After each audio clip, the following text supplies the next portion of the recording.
Peace or power grab? Inside Iran's explosive 10-point proposal that could let Iran win without firing another shot.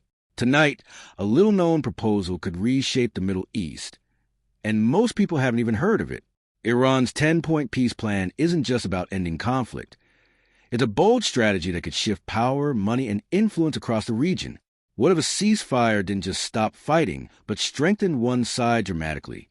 This proposal calls for sanctions to be lifted, frozen assets returned, nuclear rights recognized, and foreign troops reduced, all while Iran keeps its regional alliances intact. If accepted, Iran could emerge stronger economically, politically, and militarily than before the crisis even began. Critics call it a maximalist plan. Supporters call it realistic diplomacy. But one thing is clear: the stakes are enormous. Who gains leverage? Who loses influence? And could this plan redraw the balance of power in the Middle East? In this video, we break down the 10 points, what they really mean, and why the world is paying attention. Welcome to African Stories by Frank Asada. Where are you watching from? Before we dive into the peace or power grab, inside Iran's explosive 10-point proposal, we encourage you to rate the video and tell us in the comments below where you are watching from. Like, share, and subscribe so that you will be the first to be notified of our next video coming up. The real origin of Iran's 10-point peace plan. Iran's 10-point peace proposal emerged during a period of heightened tension when military escalation, proxy clashes, and threats of wider regional conflict pushed diplomatic channels back into motion. Facing the risk of sustained strikes, economic pressure, and potential direct confrontation with larger powers, Iranian officials sought to introduce a structured framework that could halt hostilities while also reshaping the strategic balance in their favor. The plan was presented not simply as a ceasefire outline, but as a broader political and security roadmap designed to redefine Iran's role in the Middle East and reduce external pressure on its government and military infrastructure. The proposal circulated through diplomatic backchannels, regional mediators, and state-aligned messaging, reflecting what analysts describe as a maximalist negotiating posture.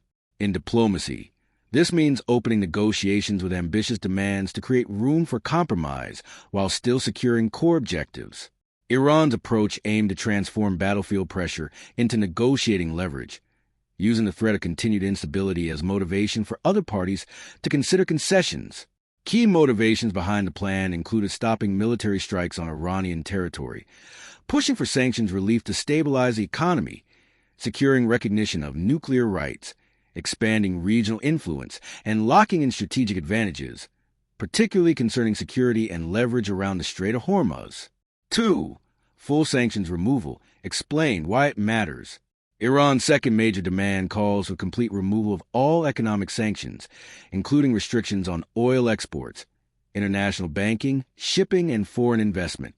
These sanctions, imposed over decades by the United States, the United Nations, and other countries, have limited Iran's ability to sell oil freely, access global financial systems, and attract foreign capital. Within the proposed peace framework, Iran seeks the lifting of both primary and secondary sanctions as a central condition for de-escalation.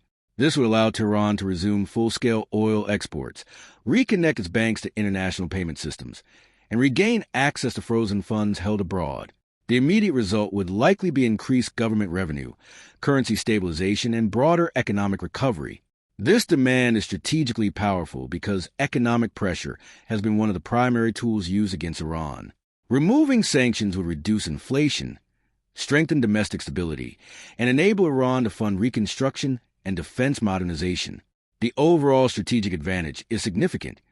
Iran would achieve large-scale economic recovery, regain financial independence, and improve its regional influence, while offering limited concessions in return under a ceasefire arrangement. 3.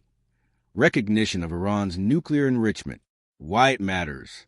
Iran's third demand centers on formal acceptance of its right to enrich uranium on its own soil. Iranian leaders have long described enrichment as a sovereign right under international nuclear agreements, and they view restrictions on this capability as a challenge to national independence and technological progress. If recognized, Iran will be allowed to maintain centrifuges, produce enriched uranium for civilian purposes, and preserve the technical infrastructure needed for nuclear development. This is strategically powerful because uranium enrichment technology can serve both civilian energy needs and, potentially, weapons-related capabilities. The same process used to produce low-level fuel for power plants can be further refined to reach weapons-grade levels if a political decision were ever made. Analysts often describe countries with this capability, but without declared nuclear weapons, as threshold states, meaning they possess the knowledge and materials needed to develop a bomb relatively quickly if desired. The strategic advantage is significant. Recognition of enrichment allows Iran to maintain deterrence, preserve negotiating leverage, and operate as a de facto nuclear threshold state without formally declaring nuclear weapons. 4. U.S. military withdrawal from region. Iran's fourth demand calls for the withdrawal of U.S. troops from military bases across the Middle East, including forces stationed in Gulf states, Iraq, Syria, and surrounding areas. This demand appears in Iran's proposed peace framework as part of broader conditions aimed at reducing foreign military pressure and reshaping regional security arrangements. The United States currently maintains tens of thousands of troops and significant air and naval assets in the region, which Iran views as a direct deterrent to its military activities and regional influence. From Iran's perspective, a U.S. withdrawal would significantly reduce surveillance, strike capability, and rapid response forces positioned near its borders. With fewer American forces nearby, Iran would face less immediate military pressure and greater freedom to operate politically and strategically. This could also strengthen Iran's relationships with allied groups and governments across the region, allowing Tehran to expand influence in areas where U.S. presence currently limits its reach. The strategic advantage is substantial.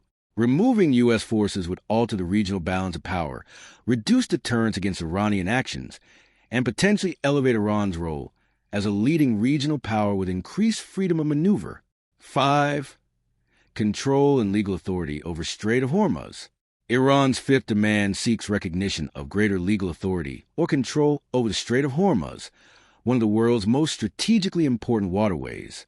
The strait sits between Iran and Oman and functions as a narrow maritime corridor connecting the Persian Gulf to global shipping routes. Although it is legally classified as an international strait governed by maritime law, Iran's geographic position and naval capabilities allow it to exert significant practical influence over traffic passing through the area. This demand is powerful because the Strait of Hormuz carries a major share of global energy shipments. Even partial disruption can affect oil prices, insurance costs, and global supply chains. Iran has previously restricted passage, demanded communications from ships, and explored charging transit fees, demonstrating how control over the strait can become a geopolitical bargaining tool. If Iran gained recognized authority, it could shape shipping rules, influence energy flows, and gain economic leverage. Reports suggest potential tolls could reach millions per tanker, potentially generating billions annually if widely enforced. The strategic advantage is clear. Influence over Hormuz would give Iran powerful leverage over global energy markets, international trade, and diplomatic negotiations. 6. Release of frozen Iranian assets. Iran's sixth demand focuses on the release of billions of dollars in Iranian funds currently frozen in foreign banks due to international sanctions. These assets largely come from oil sales and trade revenues that Iran earned but could not access because financial restrictions block transfers. Estimates suggest Iran has between $100 billion and $120 billion in frozen assets held across multiple countries, including South Korea, Iraq, China, Japan, and European banks. Gaining access to even a portion of these funds will provide immediate liquidity for Iran's economy. The government could stabilize its currency, pay public sector obligations, fund infrastructure, and support domestic industries under strain from sanctions. The release of funds has also historically been used as a diplomatic bargaining tool, with partial unfreezing, such as billions linked to oil revenues, occurring during negotiations or prisoner exchanges. This demand is strategically powerful because it delivers rapid financial relief without requiring major structural changes. Access to frozen assets strengthens Iran's economic resilience, reduces inflationary pressure, and improves government spending capacity. The overall strategic advantage is a fast financial recovery, allowing Iran to rebuild economic stability and expand its diplomatic leverage. 7. Compensation for war damage. Iran's seventh demand calls for financial compensation for damage caused by military strikes, infrastructure losses, and economic disruption during the conflict. Iranian officials have publicly stated that any lasting peace agreement must include payment for destruction, casualties, and economic harm resulting from attacks on Iranian territory. This demand reflects a broader strategy to hold opposing countries legally and financially accountable while framing Iran as a victim of aggression in diplomatic negotiations. This demand is powerful because it shifts the financial burden of war onto Iran's opponents. Instead of absorbing reconstruction costs internally, Iran could use compensation funds to rebuild damaged infrastructure, repair energy facilities, and restore transportation and industrial capacity. Payments could also support economic stabilization, humanitarian relief, and domestic recovery programs. In addition, demanding compensation creates a strong political narrative inside Iran, allowing leadership to claim that resistance produced tangible gains rather than losses. The strategic advantage is significant. If compensation were granted, Iran could emerge financially stronger after the conflict, offsetting war damage and accelerating reconstruction. In effect, the country would transform battlefield losses into economic leverage, potentially profiting from the outcome while reinforcing domestic political legitimacy and regional negotiating power. 8. End to attacks on Iran and its allies. Iran's eighth demand calls for a ceasefire that extends beyond its own territory to include allied groups across the region, such as Hezbollah in Lebanon and Iran-aligned militias in Iraq and Syria. Tehran views these groups as part of a connected regional security network rather than separate conflicts. During current negotiations, Iran has insisted that violence in places like Lebanon be included in any agreement, a position that has complicated talks with the United States and Israel. This demand is powerful because Iran's regional influence relies heavily on these allied organizations. Groups like Hezbollah have long received funding, training, and military support from Iran and act as strategic partners that extend Tehran's reach beyond its borders. These relationships allow Iran to project power, pressure adversaries, and maintain deterrence without direct confrontation. If attacks against these allies stop, Iran preserves its broader regional posture and avoids losing influence built over decades. The strategic advantage is significant. A ceasefire covering Iran's allies protects Tehran's network, maintains influence in Lebanon, Iraq, and Syria, and preserves deterrence capabilities. In effect, Iran will retain its proxy-based power structure while reducing direct military pressure on itself. 9. Binding UN Security Council resolution. Iran's ninth demand calls for the entire peace agreement to be formalized through a binding United Nations Security Council resolution, making the deal internationally recognized and difficult to reverse. Under the UN Charter, Security Council decisions carry legal weight for member states, meaning countries are expected to comply with the resolution's terms once adopted. This is why Iran sees UN endorsement as critical for locking in concessions, such as sanctions relief, security guarantees, and recognition of its rights. Reports on the current ceasefire discussions indicate that Iran wants all agreed measures, including sanctions removal, release of frozen assets, and other conditions, ratified in a binding UN resolution to prevent future rollback. Historically, similar UN resolutions have played a major role in Iran diplomacy.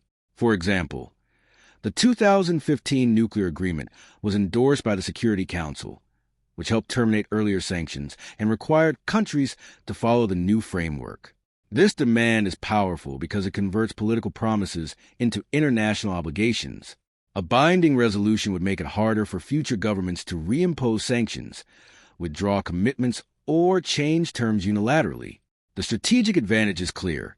Iran locks in a diplomatic victory, gains legal protection, and secures long-term stability for any negotiated gains. 10. Long-term ceasefire and recognition of Iran's role. Iran's 10th demand centers on a long-term ceasefire combined with formal recognition of Iran's role as a major regional power, rather than a temporary pause in fighting. Tehran has pushed for a permanent settlement that acknowledges its influence across the Middle East and its security interests in regional conflicts. Reports on the negotiations indicate that Iran rejected short-term ceasefire proposals and instead insisted on a lasting arrangement that reshapes regional dynamics and acknowledges its strategic position. This demand is powerful because recognition would legitimize Iran's political and security role in areas where it already holds influence, including Iraq, Lebanon, Syria, and maritime routes near the Persian Gulf. Analysts note that Iran's broader proposal includes sanctions relief, nuclear rights recognition, and security guarantees, elements designed to elevate Iran's diplomatic standing and reduce its isolation. If accepted, Iran would move from being treated primarily as a sanctioned adversary to being acknowledged as a necessary stakeholder in regional stability. The strategic advantage is substantial.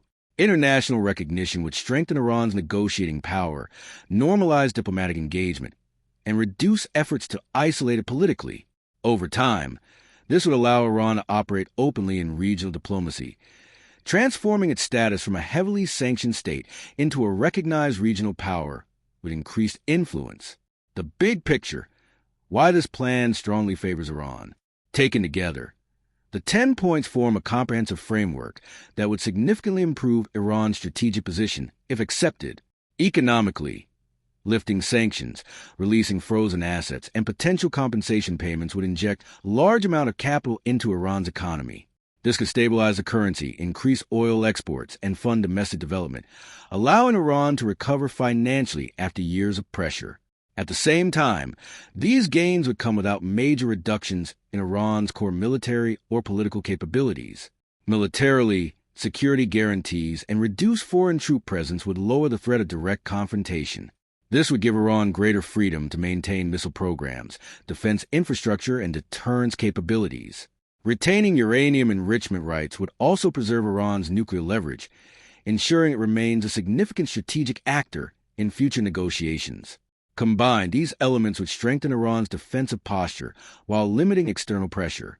Regionally, provisions protecting Iran's allies and recognizing its broader role would help Tehran maintain influence across multiple countries.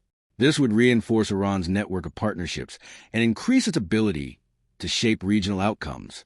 Additional leverage could come from greater authority around key maritime routes, particularly those critical to global energy shipments.